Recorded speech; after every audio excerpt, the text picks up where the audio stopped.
Bonjour et bienvenue dans Café Digital. Aujourd'hui, je reçois Gérald Karsanti, PDG de Hewlett-Packard France. Gérald, bonjour. Bonjour. Merci d'avoir accepté notre invitation. Beaucoup d'actualités sur HP, mais avant qu'on en parle, je voudrais revenir sur un point. On a appris il y a quelques temps que Lenovo venait de détrôner Hewlett-Packard sur le marché des PC. Qu'est-ce qui s'est passé ? D'abord, ça dépend de l'analyste, celui qu'on considère. Il y en a qui donnent Lenovo numéro 1, d'autres qui donnent HP numéro 1. De toute façon, au niveau mondial, ça se joue à pas grand-chose. À un pouillème. Donc on est en train de parler de 15% de part de marché mondial pour l'un ou l'autre.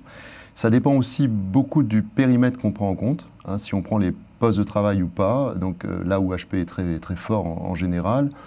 Bon, au-delà de ça, ce qui est plus important, c'est de continuer l'innovation. C'est symbolique. Oui, mais en fait, le monde est en train de bouger, c'est bien, c'est de la saine émulation, hein, où des acteurs arrivent, nous poussent en avant. Il faut voir aussi qu'on peut gagner des parts de marché de différentes façons, par l'innovation, c'est ce qu'on essaye de faire, par des baisses de prix, c'est ce que certains autres acteurs essayent de faire aussi. Bon, globalement, nous, on n'est pas très inquiets. Et en particulier, je voudrais mentionner le fait qu'en France, nous détenons la première place en part de marché avec 25%, ce qui est un record. Un petit mot sur les fêtes de fin d'année. Quel est le comportement du consommateur que vous percevez déjà ? C'est sûr que c'est une période importante pour nous, hein. Alors, il se trouve ça tombe plutôt bien pour nous, puisqu'on est en pleine phase d'innovation intense sur toutes nos activités, en particulier dans le monde du PC et des imprimantes. Tout au long de l'année 2012, on a annoncé 17 imprimantes dans le domaine du laser ou du jet d'encre, donc qui nous positionne extrêmement bien en position de numéro 1 et avec des produits très attractifs. Et dans le domaine du PC, on a annoncé le fameux PC convertible, hein, c'est un ultrabook très moderne avec un design superbe, 14 heures d'autonomie avec l'écran qui se détache et qui a remporté des prix récemment comme le plus beau PC de l'année. On est revenu dans le domaine de la tablette, en particulier de la tablette professionnelle, hein, avec une tablette qui tourne en Windows 8 et qui rencontre un bon succès également. Donc on voit la fin de l'année plutôt très positivement. Et justement, avec l'arrivée de Windows 8, vous attendez un petit coup de pouce supplémentaire ?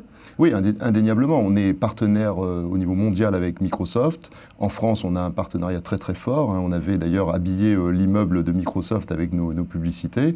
On est aux côtés de Microsoft pour faire en sorte que le lancement de Windows 8 soit un succès. Une grande partie de notre activité dépend aussi de Microsoft, mais je crois que le démarrage montre que le produit la nouvelle annonce de Microsoft va rencontrer un public. Vous revenez également de votre événement annuel Discover. On va aborder quelques points. Le premier, tout d'abord, quelle est en ce moment l'ambiance avec vos clients et vos partenaires ? Ça a été une année compliquée pour HP. Est-ce que le but, c'était de les rassurer, de les réconforter, de présenter également vos innovations ? Voilà, quel a été l'enchaînement des événements ? Alors, ça a été une année de transformation pour HP. Elle avait été annoncée par Meg Whitman dès la fin de l'année 2011. Discover, c'était un événement fantastique. On a attiré 9000 clients et partenaires, 30% de plus que l'année d'avant. Donc c'est dire qu'ils sont intéressés à connaître nos plans et nos développements à venir. Ça a été un événement où toutes les entités opérationnelles ont annoncé des innovations, et des innovations qui vont être déterminantes parce que le marché est en train de changer. Il y a des choses qui sont en train de se passer sur le marché qui sont très importantes. Alors, quelles innovations, par exemple, vous avez annoncées ? Alors déjà, il faut partir de ce qui se passe sur le marché. D'abord, on observe que c'est le consommateur aujourd'hui qui fait la différence. L'utilisateur, c'est-à-dire vous et moi, quand on est dans notre vie privée. Quand on est chez nous, on est au 21e siècle. On a la tablette, le smartphone, le poste de travail. Des fois, quand on arrive au bureau, on n'est pas tout à fait au 21e siècle. Donc en fait, c'est de plus en plus l'utilisateur ou le consommateur qui impacte l'entreprise et qui oblige l'entreprise à intégrer ces avancées. Les réseaux sociaux sont un autre exemple avec l'explosion des données qui va en découler. Alors pour l'observateur qui est HP, parce qu'on est les seuls acteurs au niveau mondial à être à la fois dans le monde de l'utilisateur et dans le monde du data center, c'est-à-dire de l'entreprise et du réseau, pour communiquer l'information d'un bout à l'autre du système d'information, c'est un privilège pour nous extrêmement important. Mais on observe aussi que, alors qu'on va continuer à vendre des PC, des unités de stockage, du réseau, des logiciels, eh bien, de plus en plus, on va vers la notion d'usine numérique. C'est-à-dire que les clients veulent consommer l'informatique différemment et vont vouloir, en fait, finalement, consommer à la demande en étant facturés en fonction de ce dont ils ont besoin. Donc finalement, comme nous à la maison, quand on connecte nos appareils électriques, on ne se pose pas la question de savoir si derrière la prise électrique il y a une centrale nucléaire ou électrique. Là, on ne se demandera pas s'il y a une centrale numérique derrière. Nous fournirons des centrales numériques, pardon. Et en fait, ce sera nucléaire. Non, et on ne va pas aller là. Et avec des tranches finalement de data center, avec des serveurs, des unités de stockage, de la bande passante, et finalement le client utilisera ce dont il a besoin, on le facturera en fonction de sa consommation. Et est-ce que les clients ou les partenaires étaient inquiets? C'est quand même une année difficile, il y a eu le rachat d'autonomie qui a été un peu compliqué, entaché, aussi S&P qui a abaissé, S&P ou Moody's qui a abaissé, qui a abaissé la note d'HP. Est-ce que vos clients sont inquiets ou demandent à être rassurés? Les clients veulent toujours comprendre. Je crois que nos clients, on a la chance, et je les remercie tous les jours de leur fidélité. On a des clients qui nous comprennent, on est très proche d'eux. Mais en gros, pour bien comprendre ce qui se passe chez HP, il faut segmenter, il faut séparer les résultats opérationnels et les éléments exceptionnels. Les résultats opérationnels sont bons. 120 milliards de chiffre d'affaires, ce qui nous place en position numéro 1 sur le segment des systèmes d'information. Nous faisons un peu plus de 11 milliards de profits opérationnels, 10,6 milliards de cash, c'est plus que McDonald's, Coca-Cola, FedEx, pour donner quelques exemples. Nous avons remboursé 5,6 milliards de dollars de dettes. HP, sur le plan financier, va bien.